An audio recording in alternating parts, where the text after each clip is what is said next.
Hello everyone, Stjepan here.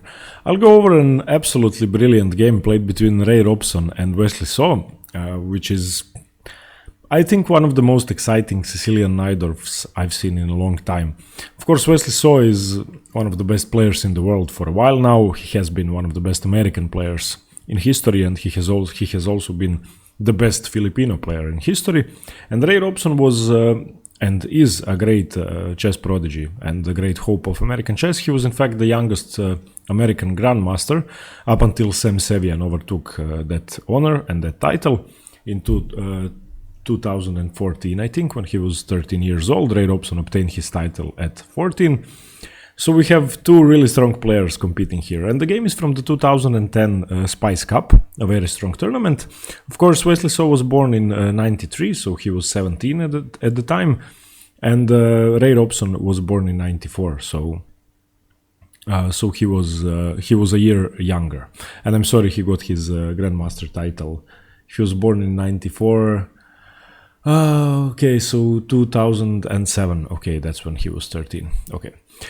So, in the game, Ray Robson opened with e4. We have c5, the Sicilian by Wesley So. Usually he played the French in those days, but this game he chose the Najdorf. Knight to f3, d6, d4, cd4, knight d4, knight to f6, knight to c3, a6. This is the beginning of the opening. I'm not going to go too much into the opening ideas, because the game would take too long to show you. Here Ray Robson chooses bishop to g5, which is the classical approach to the Najdorf, one of the most common moves, and I think this is the most commonly played move, in fact. Let's see, bishop to e3. Okay, bishop to e3 is more commonly played, 28,000 times, bishop to g5 18,000 times, but still the second most common line. And here Wesley So deviates early on from the opening. He plays knight b to d7, which is a very rare move on move 6 for black.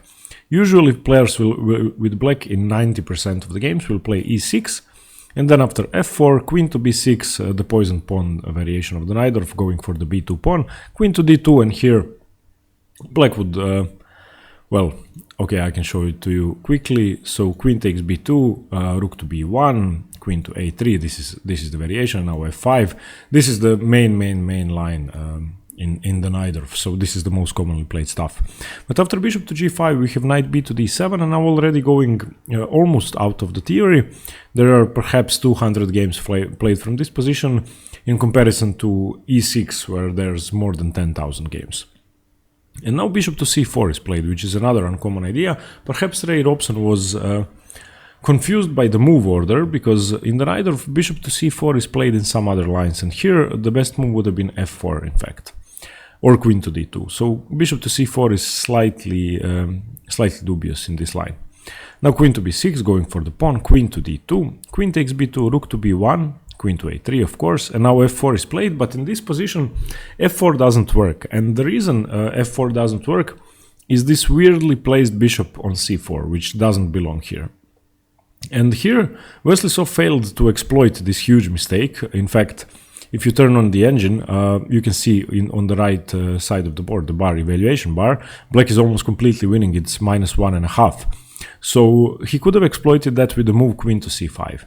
And this move doesn't immediately win any material, but it gets white position so cramped and chases most of his pieces away from the attack, and white is down in the development after this. So bishop has to be saved first, so bishop to b3. Now b5, restraining the knights and preparing to dislodge the c3 knight as well.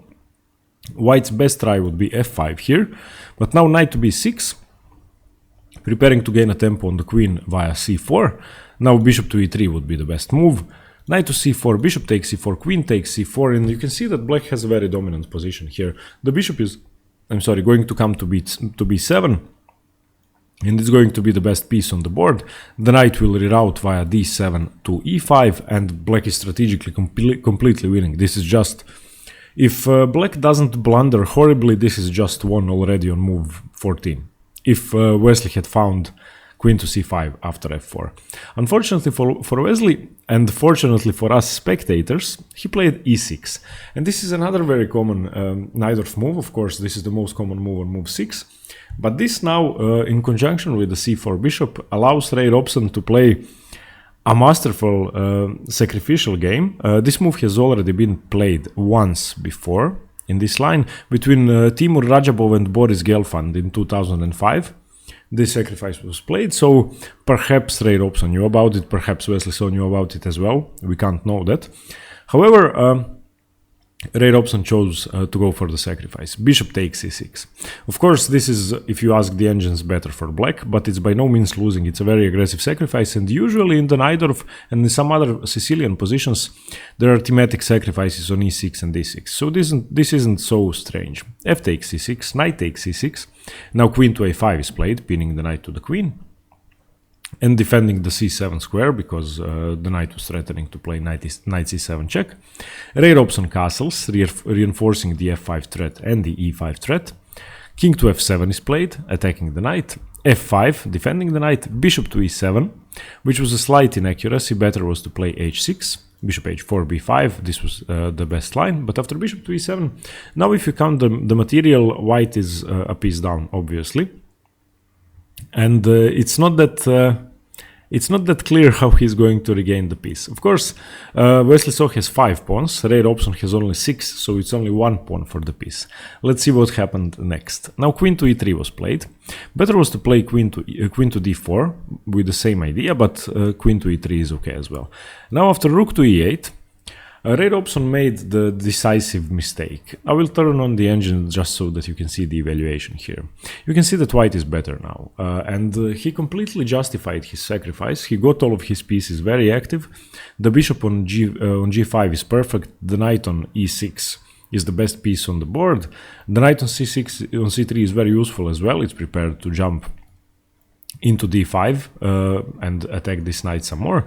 The rook is staring at the pawn, so if this bishop ever moves, the rook is active, and the other rook has automatically, by castling, been placed on the best square. And what Ray Robson should have played here to have the advantage is bishop takes f6.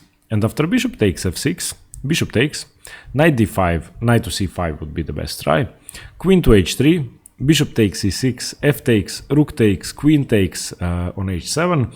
You can already see that white stands well. Now, the most likely result from this position would be a draw. However, if any side could win, then it's white, because black doesn't have any attack. So this is a forcing line to a draw, which white could have played. Queen d2, queen h5 check, king to g8, knight takes f6, rook takes, g takes, and now after queen to g6 check, this is just a perpetual. And if black ever goes to e8, then queen to h8 wins the rook and wins the game. So after rook to e8 by Wesley So, Ray Robson could have played bishop takes f6, which at least led to a very complicated drawn position, but he would have had chances to win. However, he played queen to g3, which is just a horrible move, and this now loses all of the advantage and in fact makes black's position almost completely winning. And the reason is the move knight to c5. And after knight to c5, white doesn't really have that many good options. He's about to lose a pawn. The knight has no good way to retreat. If it does retreat, he is losing the e4 pawn, so he can either lose f5 or e4. And in any case, his position is lost, because the queen is actually laterally defending the position. The knight is loose, the a2 pawn is loose, and this square f6, even though it's attacked by the rook, and all of this seems very dangerous, in fact it isn't. So now Ray Robson decides to sacrifice the second piece. Knight takes g7. Of course, taking the knight would be a bad idea, because something will fall after a discovered check by the queen. Of course, the bishop can move. So he plays rook to g8, pinning the knight. And this is the best move in the position, because after this he's about to play h6, winning the bishop. And he's going to win the second piece anyway. So now knight to e6, h6, winning the bishop, e5, d takes e5, queen takes e5, rook takes g5, and now you can see that it's 2 pieces up. So Wesley So has 2 bishops for 2 pawns, and his position isn't completely winning just yet. Of course, this knight is loose and it's attacked twice, so it will take some time to defend that, and the position is getting scarier. So now knight takes g5 is played by Ray Robson, grabbing an exchange.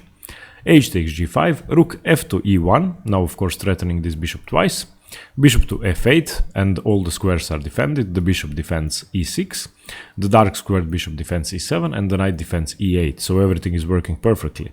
This knight is still pinned though. Now we have rook b to d1, bishop to d7, reinforcing all the other squares and preparing to come to this very strong diagonal.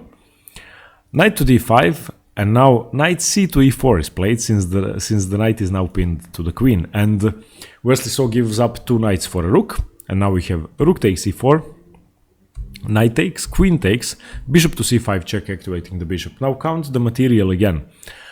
Wesley So has 2 bishops, a rook and the queen, and Ray Robson has a knight, a rook and the queen. So Ray Robson has 2 pawns for a bishop, which is not nearly enough, and in any endgame he is just better if the queens get traded off. Now king to f1 was played, getting away from the check, queen a4, initiating an exchange of queens, queen to e2, bishop to b5, now pinning the queen to the king. This was just a blunder, and I guess he must have been in time trouble here.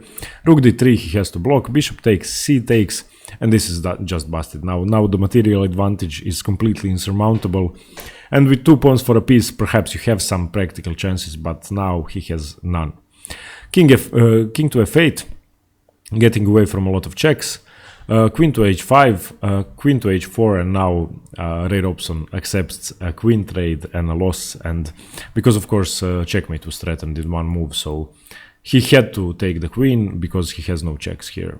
And after queen takes h4, g takes h4, Ray Robson resigned. And I don't remember ever seeing a game in which 3 pieces were sacrificed and after that 2 exchanges were sacrificed in such a brilliant fashion. And in fact, his sacrifices were fairly justified. In this position, of course, after queen to g3, he was forced to do this and give up another piece.